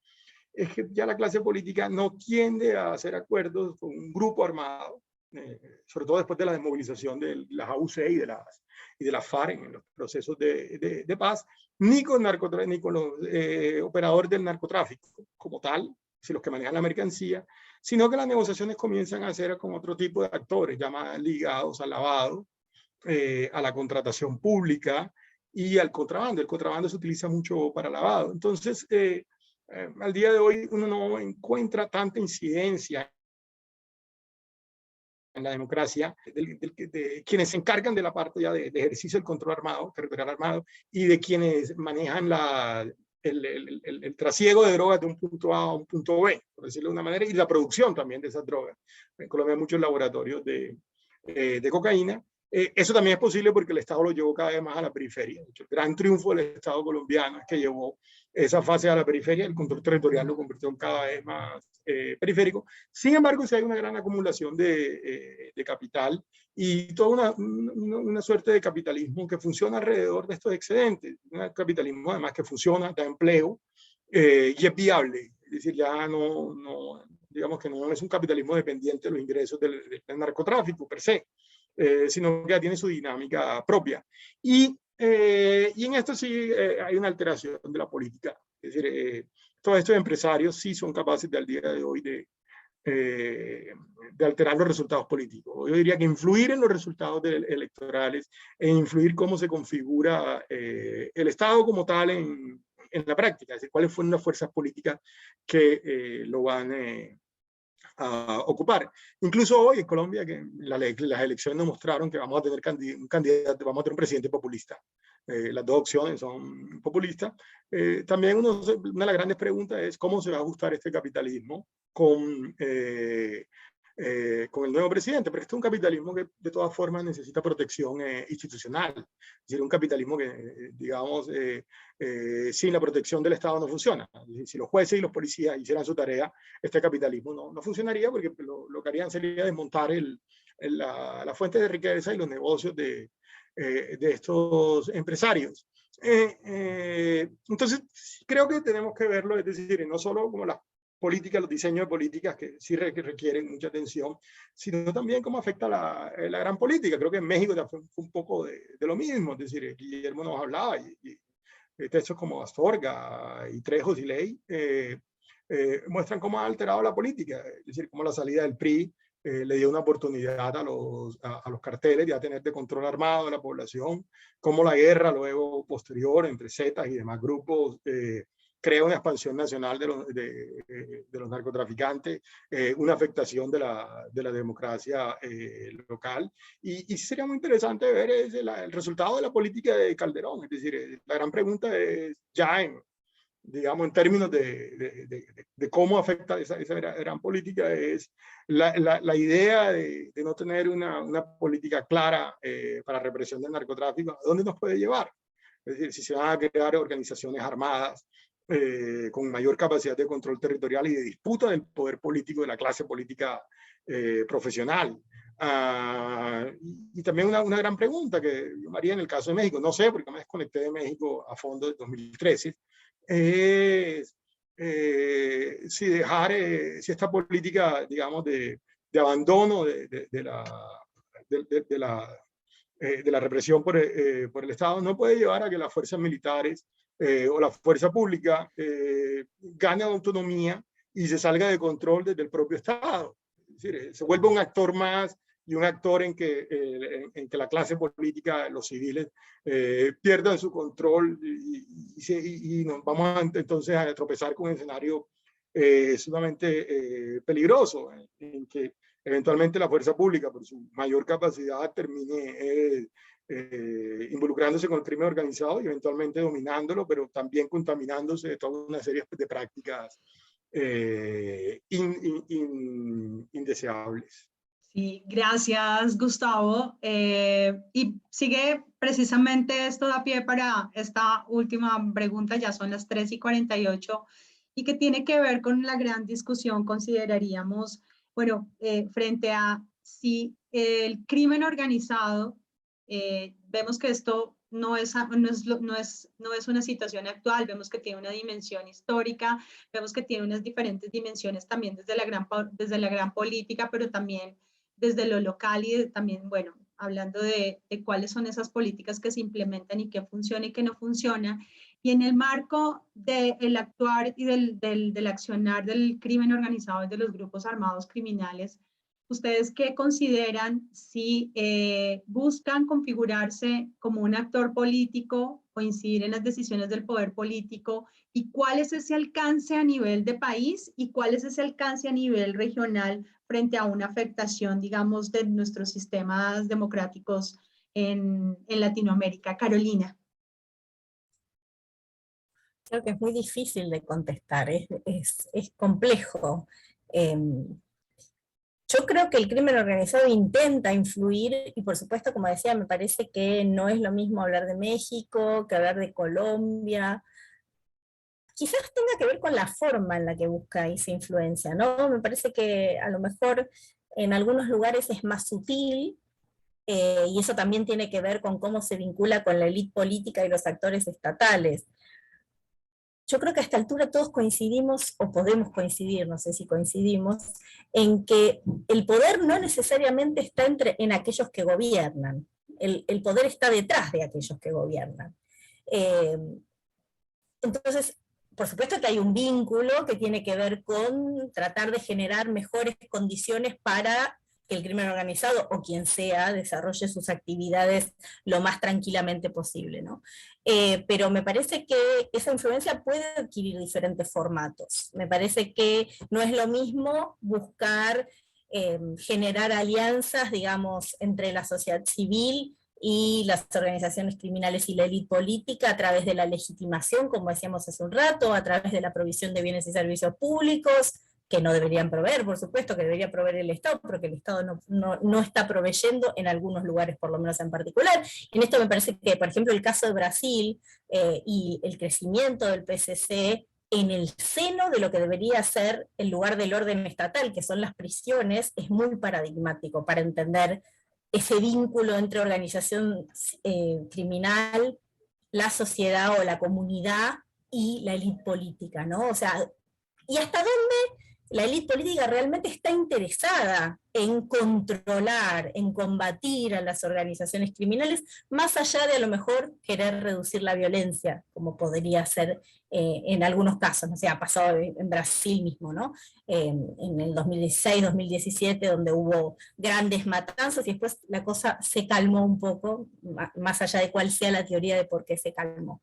Entonces me parece que tenemos que entender que sí, que hay una cierta influencia de las organizaciones criminales, del crimen organizado en general, en la política, pero que puede ser más benevolente, si se quiere, más disimulada, más relajada o no. Y eso va a depender de quién esté del otro lado, de quién sea la élite política y de cuáles sean los intereses en juego. Gracias, Guillermo. Pues, de nuevo, ahí sí coincido que es muy difícil, como dice Carolina, pero si he de aventurar una suerte de respuesta. Creo que vemos, al menos en el caso mexicano, un interés no por ser políticos y estar al frente de la política, aunque ha habido por ahí algunos casos, ¿no? Ahorita tenemos hay un gobernador que fue que entró el año pasado, que tenía señalamientos por lavado de dinero y estar vinculado con organizaciones criminales, pero hasta ahí, pues, o sea, no vemos, digamos, no hay un líder Z o un líder de la familia michoacana o del cártel de Jalisco que no vemos al Mencho diciendo ahora yo voy a ser presidente, ¿no? O sea, ese interés creo que no está en las organizaciones criminales, como también creo que decía Carolina, más bien es yo estoy atrás y yo voy a empujar y voy a decidir en la medida que me convenga, ¿no? Y nada más que creo que hay una gran diferencia. Hace muchos años, bueno, ya varios años, 20, 25 años, era un tema de, bueno, aquí está tu parte y déjame pasar, ¿no? Para yo, ¿no? Tú ve para allá en lo que yo paso atrás de ti y todos contentos, ¿no? Yo voy para el norte y aquí no hay daño para nadie, ¿no? Eso se ha ido transformando porque además de hacer eso, ahora bueno, de hecho son pocas las organizaciones que pueden hacer eso, que tienen esta capacidad transnacional en México. Cada vez más con esta transformación de los mercados, de los actores criminales de México, vemos pequeños grupos que tienen capacidad de ejercer violencia, no de trasiego de punto A a punto B, de llevar desde el cono sur hasta el norte o Europa, son muy poquitos esos, pero más bien de sí controlar sus entornos y sí controlar regiones completas, ¿no?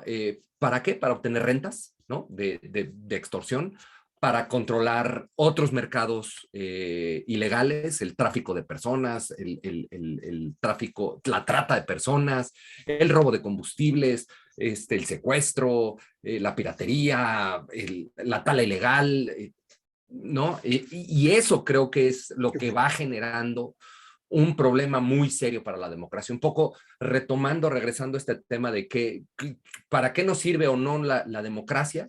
Bueno, pues este escudo que tenemos o que va generando la democracia contra los efectos del crimen organizado, pues lo va debilitando, ¿no? Vamos, digo, en términos policiales, en lugar de tener una placa balística de Kevlar de última generación, vamos teniendo pues, un chalequito, ¿no? Que no brinda demasiada protección, porque van debilitando y tomando las estructuras gubernamentales a nivel local y estatal y tomando todas las decisiones que están detrás de quien en teoría las toma, ¿no? Entonces, y eso los hace además obtener otras rentas, obtener otro tipo de control, y esa es la parte más compleja, yo diría, para el caso mexicano. En otros países de la región, en El Salvador, vemos cómo las pandillas, por ejemplo, comprometen y son capaces de decir, ok, sí, yo te ayudo, te puedo poner tantos votos en la mesa, ¿no? A cambio de X o Y, más o menos apretón o más o menos facilidades en la prisión, más o menos recursos de otros tipos, ¿no? Y creo que lo que estamos viendo, por ejemplo, en Sinaloa y en otras partes del país, pero bueno, de primera mano lo sé, pues, del crimen organizado que llevó a votar a la gente en la última referéndum, ¿no? Suerte que fue hace unos meses, que llegaban con la gente y le decían a votar, órale, vámonos a votar, y ya saben por qué votar, ¿no? Entonces, ese creo que es el problema, que poco a poco van viendo ahí la rentabilidad, ¿no? Y electoral que les deja meterse en política, y ahí sí creo que todavía estamos muy lejos de lo que ya está viendo, digamos, un poco más sofisticado, ¿no? Por decirlo así, de lo que decía Gustavo, que en Colombia ya no hay este tipo de conexiones, sino son más a otro nivel, pues más estratégico, yo diría más, me imagino más económico, ya nos podrá decir Gustavo, pero acá todavía estamos más en términos de cuánto me pones sobre la mesa y ya cuando yo llegue, pues, yo me volteo para el otro lado, vamos viendo qué recursos te puedo dar, ¿no? Entonces, ese es el riesgo y creo que para allá vamos. Creo que la democracia mexicana está empezando a sufrir en muchos estados del país. Todavía es regional, creo, el asunto, y focalizado, pero lo empezamos a ver. Sí, Gustavo, además hay una pregunta que dice que si hay suficiente evidencia para afirmar que el crimen organizado local en Colombia, combos y o bandas o razones han alcanzado la suficiente injerencia criminal para presionar o constreñir a las personas en época electoral y otros escenarios propicios de la dinámica de la población. Y además quisiera sumar, porque claro, cuando uno empieza a mirar cuáles son los vínculos en crimen organizado y democracia, normalmente observamos los procesos electorales y qué pasa, digamos, en el comportamiento electoral en las regiones y cuál es esta incidencia de los grupos armados, pero también dentro de escalas territoriales y también dentro de las dimensiones de la democracia. Y yo, por ejemplo, pues aquí en Colombia, por ejemplo, qué incidencia lo que pasó con el paro armado del Clan del Golfo, en donde hubo confinamiento de las personas, en donde las personas pues tuvieron que encerrarse por un tiempo, por unos días, mientras duró este paro armado, y pues que sabemos que la región Caribe fue la más afectada. Por un lado, este tipo de acciones, digamos, en los procesos electorales, pero también del otro lado, dentro de esta dimensión local, lo que pasa también en Centroamérica, por ejemplo, en Honduras, en donde las personas ni siquiera tienen espacios de participación local, o sea, donde no tienen espacios de participación ni en sus colegios, a veces ni en sus casas, ni en otros escenarios de participación que de alguna manera, en términos de la democracia, en términos de derechos, pero también en términos del mismo ejercicio de poder tomar decisiones hasta desde donde yo me movilizo, por donde yo puedo caminar, esto qué repercusiones, y digamos también dentro del marco de la evidencia y de la investigación, cómo podemos también evidenciar que de alguna manera esto influye hasta en llegar a los mismos resultados electorales, ¿no? Entonces, dentro de estas dimensiones de la democracia, de la participación de las escalas locales y comunitarias, en el caso de, vuelvo a decir, Colombia, un paro armado por parte del Clan del Golfo, y también en espacios de participación, cómo esta vinculación o esta reconfiguración del crimen organizado como un actor político y cuál es este alcance. Bueno, yo creo que eso hay que verlo en dos dimensiones. Para mí, sin duda, lo que han sido los narcotraficantes en Colombia y México son actores políticos, se han convertido en actores políticos de primer orden. Uno, porque gobiernan directamente, o sea, controlan territorios, y cuando digo que gobiernan, se suele ver mucho hacia el tema de provisión de servicios, y no necesariamente que sean buenos proveedores de servicios. Cuando hablamos de que gobiernan, simplemente es que imponen determinado orden en la sociedad, de manera parcial o total. Por lo general tiende a ser parcial, porque estos son estados que de todas maneras son fuertes, o sea, estados como el mexicano y el colombiano son fuertes, y de hecho si no fueran fuertes y no tuvieran suficiente respaldo a su clase política, los carteles o los narcos ya los hubieran matado a los políticos. O sea, no lo necesitarían para gobernar. Pero como son fuertes, precisamente tienen que hacer arreglos con ellos. Entonces, esa primera dimensión creo que está, o sea, ¿qué más dimensión política que gobernar una población? La discusión en Colombia se ha, digamos que se ha vuelto muy maniquea por la propia lógica del conflicto, y es, se suele interpretar a las guerrillas como políticas porque tienen un objetivo político dado en un discurso claro que se lo presentan como una plataforma al grueso de la sociedad. Mientras que se suele decir que no son políticos los narcotraficantes, bien sean formas paramilitares, carteles, combos, bandas, todas las distintas manifestaciones de organizaciones coercitivas, porque no carecen de ese discurso. Ha habido intentos de tener ese discurso. Por un lado estuvo el intento nacionalista Pablo Escobar, de los narcotraficantes ya como clase, y luego el proyecto contrainsurgente de Carlos Castaño, pero siempre quieren ir un poco más allá de simplemente ser narcotraficante. No han sido muy exitosos elaborando ese discurso. A veces incluso no deja de ser caricaturesco. Recuerdo mucho un caso de un mexicano, era anterior del Mencho, de la familia michoacana.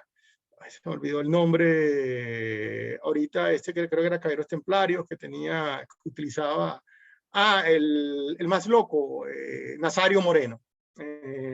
Nazario Moreno, que luego es reemplazado por la Tuta. Fueron narcotraficantes que quisieron elaborar algún tipo de discurso, algún tipo de narrativa para justificar ese carácter político. No creo que nosotros debamos irnos muy lejos con la elaboración de narrativa. Digamos que ese no es el fuerte de ellos, pero gobernar sí es el fuerte. Y eso, ¿qué más político que gobernar? Y está la otra dimensión, que es la dimensión ya de alteración de las instituciones democráticas. Que de nuevo no deberíamos verlo tampoco tanto por el hecho que los narcotraficantes aspiren directamente a una representación política en esas instituciones, que ha existido. O sea, no se nos puede olvidar que Pablo Escobar fue representante, fue diputado, equivaldría a diputado, fue representante a la Cámara en Colombia, estuvo en el Congreso. Y hay fotos de Pablo Escobar en el Congreso de Colombia legislando. Pero eso es lo atípico. Realmente lo importante es cómo los narcotraficantes inciden en las elecciones, porque necesitan influir en las grandes decisiones que se toman en la sociedad. Necesitan que tus intereses estén representados, bien sea en decisiones institucionales o bien sea en decisiones de manejo de gobierno, a distintos niveles, tanto civil como policial y judicial. Entonces sí, creería que la respuesta sí, sin duda, tiene un carácter político y ha afectado la gran política, al menos en Colombia y México, que son países además que tienen una característica que lo hace un poco distinto al resto de países latinoamericanos, que son grandes proveedores del mercado mundial de drogas. Yo diría que en Argentina es distinto, porque Argentina no es un gran proveedor del mercado mundial de drogas. Entonces, los recursos que están en juego no son equivalentes a lo que pueden estar en Colombia y México. Ahora, de hecho, creo que la lectura que nosotros podríamos también hacer de las virtudes, digamos, virtudes viciosas de la democracia. O sea, una de las virtudes de la democracia es que es capaz de capturar y negociar los diferentes intereses de la sociedad, de manera que se lleguen a pactos y acuerdos de convivencia. Bueno, en este caso, uno lo que podría decir es que la democracia es capaz de capturar dentro de instituciones legales los intereses ilegales. Grandes intereses de grandes sectores de la población que viven alrededor del narco, que se organizan alrededor del narcotráfico, y la representación política en las instituciones de la democracia lo que hace es definir, bueno, es cómo el Estado va a actuar y cómo los gobiernos van a interactuar con esos grandes intereses. Y en ese sentido nos afecta mucho la vida política. Ahora bien, sí creo que en Colombia ha existido ya una disminución de ese poder. Y podríamos decir incluso que se han formado dos clases sociales. Una clase social, dos clases sociales narcotraficantes, me refiero, una división adentro de los narcotraficantes. Uno que está dado es por quienes manejan el aparato coercitivo y la violencia y la producción de la mercancía, sobre todo en regiones cada vez más periféricas, y otros que ya manejan la acumulación de capital, que está más ligado al poder político. Digamos que estos están menos contaminados, pero al mismo tiempo, cuando se trata de lavado, tiene un menor efecto institucional. O sea, me explico. Un grupo armado, así no cuente con tantos recursos, digamos, se convierte en la ley al margen del Estado. Es decir, es quien a través de su aparato de fuerza, a través de gente armada, vigila a la población y decide qué hace y no hace. En cambio, en el caso ya de los lavadores y de los acumuladores de capital, no adquieren esas funciones. Es decir, en el momento en que la plata del narcotráfico toca el banco, está bajo la institución de regulación del Estado. Es decir, en teoría entonces ya no significarían ese desafío al monopolio de la fuerza del Estado. Sin embargo, son mucho más influyentes en la definición de la democracia. Es decir, quién ocupa los cargos de la democracia, cómo las instituciones se aplican en la práctica, cómo va a ser la interacción entre el poder político y otras instancias de gobierno, como la justicia y la policía. Es más, en entrevistas, una entrevista a campo, lo que nos dijeron es, de manera despectiva, si los negritos, si se referían a los que tenían el poder coercitivo, joden mucho, pues lo que hacemos es le echamos la ley. Diciendo que nosotros pues tenemos influencia sobre el ejército y sobre la justicia, y si ponen a extorsionar mucho, a ir en contra de sus negocios, pues para eso está el Estado. Y eso nos da ya otra idea de esa otra dimensión. Ahora, ya eso es lo que ha crecido más. Sin embargo, en Colombia se enviaron todos estos grupos a la periferia, pero de todas maneras siguen teniendo una incidencia muy alta. Porque del legado de todo el conflicto y luego de la desmovilización de la FARC y de las AUC, los grupos paramilitares, sí quedó una tecnología de control social. Es decir, ya en la región de Colombia se sabe cómo dominar una población, cómo vigilarla, cómo controlarla, cómo extraer rentas, cómo ejercer el poder. Y eso es lo que nos queda. Y el día de hoy ya incluso el Estado colombiano no tiene que enfrentarse con grandes ejércitos, como en su momento fueron la FARC o la AUC, ya van a evitar establecer combates abiertos, pero sí tienen que vérsela con jóvenes armados en distintas poblaciones que vigilan a la población. Y por más que el Estado quiera ofrecer protección, pues tienen conocimiento de las actuaciones de la población y saben quién es desleal, quién está desobedeciendo, y están en condiciones de retaliar a quien desobedezca. Un acto simplemente de sicariato. Y saben quién desobedeció, pues se espera un momento adecuado y se retalia, se asesina, se amenaza, se desplaza o se expropia. Para el Estado eso es mucho más complicado, porque el Estado puede ofrecer protección, pero también tiene que estar sujeto a unas garantías institucionales. Entonces el Estado tiene límites a la hora de vigilar la población, tiene límites a la hora de castigar. Sería indeseable que no tuviera esos límites. O sea, el Estado no puede ir y matar a las personas que sean desleales a sus dominios con la impunidad que lo hacen estos grupos. Y lo del paro armado fue la demostración de esa infraestructura que han montado para controlar la población. Un poco para explicar el contexto del paro armado. El paro armado se da cuando extraditan a Otoniel, quien era el líder del Clan del Golfo. A manera de homenaje, en todos los municipios de Colombia donde ejercía control el Clan del Golfo, se decretó un paro armado. Es decir, digamos que los miembros del Clan del Golfo, a manera de milicianos, fueron donde por la población y le dijeron, señores, todo el mundo se va para su casa y se cierran todos los comercios. Fue muy mal hecho, entre otras cosas, porque fue muy arbitrario, y en otras experiencias de paros dejaban que la gente se aprovisionara de alimentos antes, en este caso no dejaron, y fue muy encima.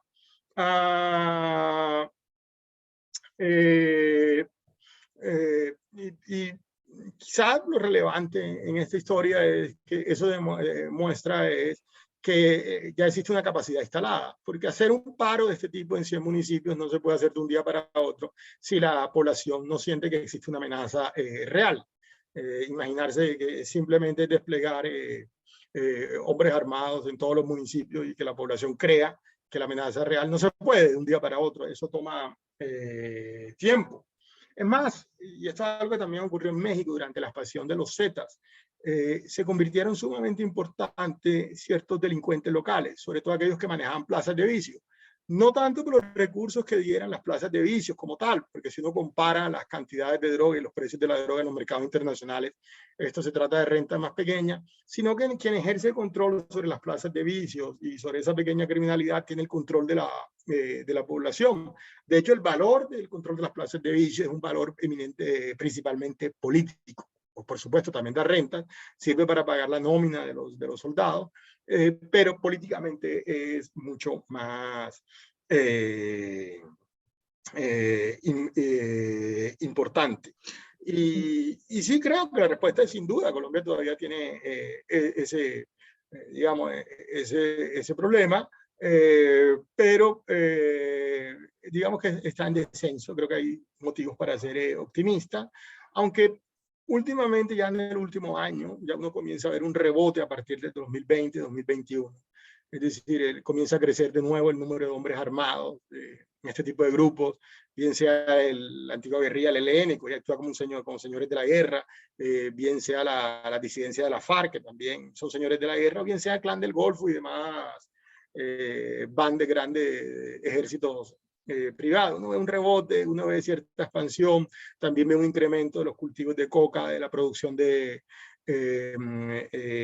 cocaína, y uno en general un freno a la expansión del Estado. Es como si el Estado hubiera logrado desmovilizar a la FARC, la derrotó estratégicamente, y luego sintiera como que, bueno, vamos a descansar un rato, echémonos en el sofá, tomemos una cerveza, que hemos gastado mucho, y no vamos a terminar la tarea de recuperar el monopolio de la fuerza y llegar al punto final. Uno diría que el punto final y el triunfo en la guerra contra las drogas para un país como Colombia, incluso para México, no es que no se trafique droga, es decir, esa es la guerra contra las drogas de la visión desde la DEA o desde Estados Unidos, de las agencias de seguridad pública. Para el centro de gravedad para Colombia y México es que los narcotraficantes o aquellos quienes controlan el tráfico de drogas no regulen la sociedad, o sea, que se dediquen exclusivamente a controlar el mercado del narcotráfico y no tengan que ver con la población civil. Ahora, es una postura cínica, es que la gran cantidad de muertos y de guerras que se han dado en estos países responden a esa lógica. Sí, bueno, ya para finalizar, quisiera abrir el diálogo, bueno, para... Perdón, si no respondí quiere... la pregunta del tema de combos. En general, los grupos armados sí han afectado la democracia, sí han incidido en resultados democráticos, al punto de decirle a la gente quién vota y por quién vota y por quién no. Pero en el caso particular de Medellín, que se usa la palabra más combo, poco lo han utilizado, la verdad. Y uno se sorprende porque el potencial de poder político que tienen estos grupos armados en las votaciones poco se utiliza. Es decir, no hay una gran movilización electoral por parte de estas organizaciones. Gracias, Gustavo. Bueno, yo abro unos minutos adicionales para si alguien quiere hacer alguna reflexión, algún comentario, algún análisis, bueno, porque estamos como en este proceso de precisamente mirar cuáles son estos elementos, cuáles son las dimensiones y hacia qué punto, digamos, en términos de la democracia y de los sistemas democráticos en nuestros países y en la región, el crimen organizado puede llegar a impactar. No sé si Ceci, ¿quieres comentar algo? O Amadeu, también invitaría a Amadeu a comentar algo para ya cerrar. O si a Guillermo también, bueno, ya para conclusión ahorita, Guillermo, nuevamente te doy la palabra para hacer la conclusión final. Adelante, Amadeu. Bueno, yo si me permitís lo miraré un poco desde el punto de vista de continente consumidor más que productor, aunque las drogas sintéticas empiezan a ser producidas en países como en continentes como Europa, es decir, que ya no es toda la droga, aquella famosa idea de que nos venía o de África o de América, sino que Europa ya tiene su capacidad de producción de sus propias drogas sintéticas. De todos modos, yo sí soy bastante pesimista en el sentido en que la droga es un producto de mercado en un entorno capitalista. Y en este sentido obedece a reglas de oferta y de demanda. Y es un mercado que existe, puede ser construido. Algunos dicen que Escobar ha construido el mercado de la coca, pero en todo caso, que hay demanda, ya os lo puedo decir, porque yo vengo del continente demandante. Y por lo tanto, ahí sí que en ese contexto capitalista esto obedece reglas de oferta y demanda. Y funcionan como cualquier otra empresa de mercado. Es decir, la única diferencia es que el producto es ilícito, pero el funcionamiento es un funcionamiento como el de cualquier empresa de mercado. Entonces, esto desde el punto de vista de los poderes públicos, yo creo que se traduce en unas políticas públicas, como habéis dicho muy bien. O sea, así me ha parecido muy interesante el debate que hemos tenido aquí, porque en el fondo estamos hablando, cuando hablamos de democracia, hablamos de políticas públicas en determinadas formas de gestión. Es decir, la democracia en sí no es nada. Es decir, lo importante es cómo se gestionan las políticas públicas en una forma democrática. Entonces, estas políticas públicas tienen que ver con distintos recursos. El recurso a la fuerza, el recurso a la norma, a la ley, el recurso humano, el recurso al dinero, el recurso tecnológico. Todos estos recursos, el problema es que el narcotráfico tiene capacidad de infiltrarse y de poseer más recursos a veces que el propio Estado. Y en la medida en que tiene más recursos que el propio Estado, lo pone en jaque. Lo pone en jaque. Y aquí aparece la metástasis democrática. Cuando empieza a apoderarse de todos los recursos del funcionamiento del Estado. Pero, y termino con esto porque no quiero hacer ponencias alternativas, solo es una observación porque hace rato que lo estoy escuchando y me interesa muchísimo. Pero el problema está en cómo revertir esto. Entonces, la reversión tiene que ver con lo público y lo privado. Es decir, los narcotraficantes no solo invierten en productos ilícitos, invierten en productos lícitos y blanquean. Y entonces esta producción lícita va por un lado y la ilícita va por otro. Y yo pienso sinceramente que al crimen organizado no le interesa la legalización de sus productos ilícitos. Ya tiene productos lícitos por otra parte. No le interesa que se legalicen los productos ilícitos. Le interesa la convivencia simbiótica con una forma de Estado débil. Yo creo que no interesa apoderarse del Estado, sino convivir con un Estado débil, con un Estado corrupto. Y en este sentido, la democracia tiene para ellos dos grandes obstáculos. Uno, la fuerza de la transparencia, que para el crimen organizado no le conviene, y la fuerza del nivelamiento social, de que en el fondo, a pesar de que las democracias son muy desiguales, son más igualitarias que otros modelos. Y tanto uno como el otro no le interesa. Entonces, pienso que solo podemos atacar al narcotráfico si atacamos los recursos y la gestión de recursos con estados fuertes. Pero fuertes no en el sentido totalitario, sino fuertes en el sentido democrático de transparencia e igualdad social. A pesar de eso, insisto, mientras haya demanda, habrá oferta. Y eso nos llevaría a otro tema que no voy a abrir aquí, que es si legalizando la droga conseguiríamos alterar este mercado del producto ilícito del que os hablaba antes. Y lo dejo aquí, perdonadme si me he extendido demasiado. No, por favor, Amadeo, para eso es, no sé, ya estamos cerrando. Si alguien quiere decir algo más, si no, invito a Guillermo a un cierre final, Gustavo, y nos vamos. Muchas gracias. Creo que fue súper interesante esta conversación, escuchar diversas versiones de lo que pasa en el continente, de alguna manera. Yo solo diría que al menos en México creo, ya estamos cada vez dejando de hablar de narcotráfico para hablar de crimen organizado. O sea, porque son pocas, ¿no? En realidad las organizaciones ya que se dedican al narcotráfico, pues, y al tráfico transnacional. En realidad, son las grandes, pero vemos organizaciones y grupos criminales que se diversifican y que hacen un montón, ¿no? Un poco haciendo retomando el símil de Amadeu de las grandes empresas, pues como las grandes empresas se expanden a otros mercados para obtener más rentas de donde pueden, ¿no? Porque el mercado, incluso un poquito viendo el tema regresando al índice global de crimen organizado, vemos que incluso salió rankeado como no el más importante. Por ejemplo, la trata y el tráfico de personas, que también ya controlan en México y en muchas regiones del país, pues es mucho más rentable ya que el tráfico de drogas, ¿no? Al menos el tráfico transnacional, ¿no? Sale mucho más rankeado el tráfico de armas también. Entonces, vemos esta diversificación hacia otros mercados, a expandir y a borrar la línea de lo legal con lo ilegal, ¿no? A utilizar otro tipo de actores. Y creo que estamos llegando a una paradoja justo, ahora que lo pensaba y que decía este tema de la democracia como escudo, pues al mismo tiempo la democracia está generando, al menos en el caso mexicano, nos está llevando a que la democracia mine a la democracia, pues al abrir los espacios democráticos y de transformación política y de alternancia política, pues está abriendo también el espacio para constantemente para que se renegocien los términos de los contratos entre las organizaciones criminales y los actores políticos y sociales, ¿no? Porque también están metidos en todos lados, ¿no?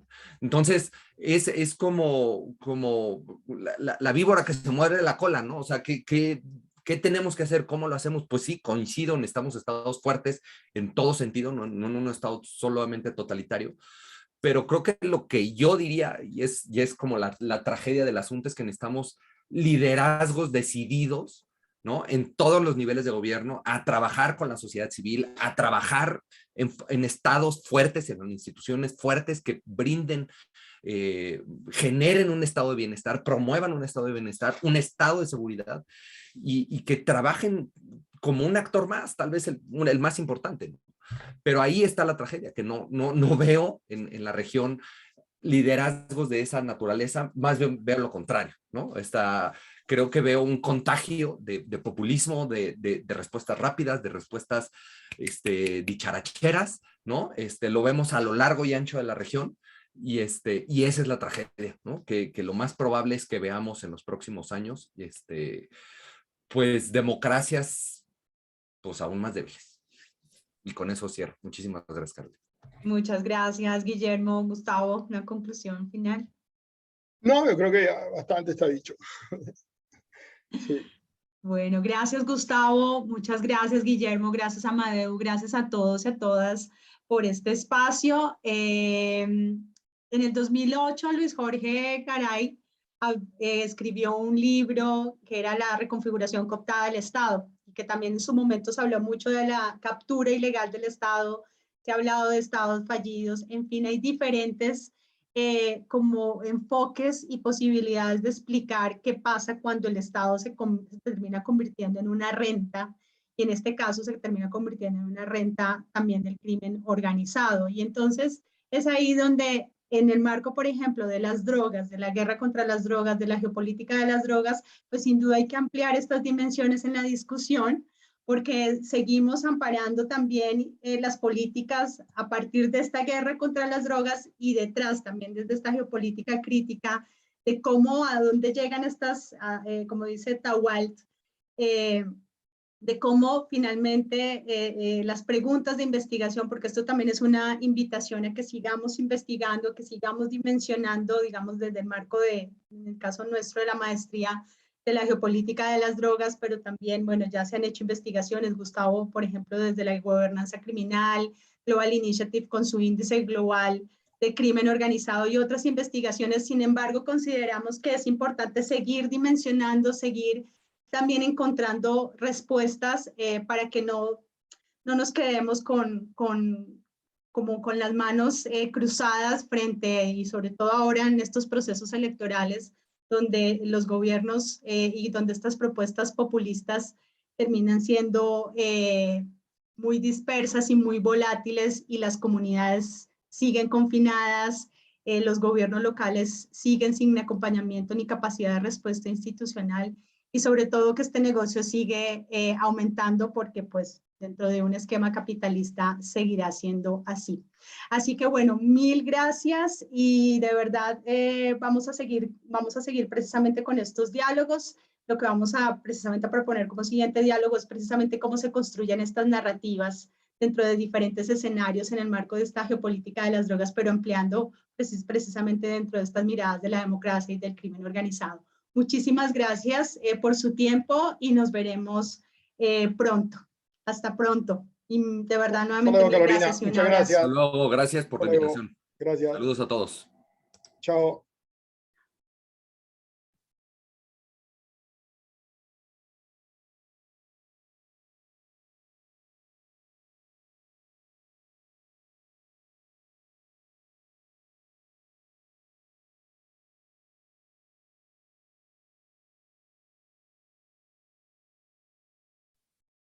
Hola, Mariana.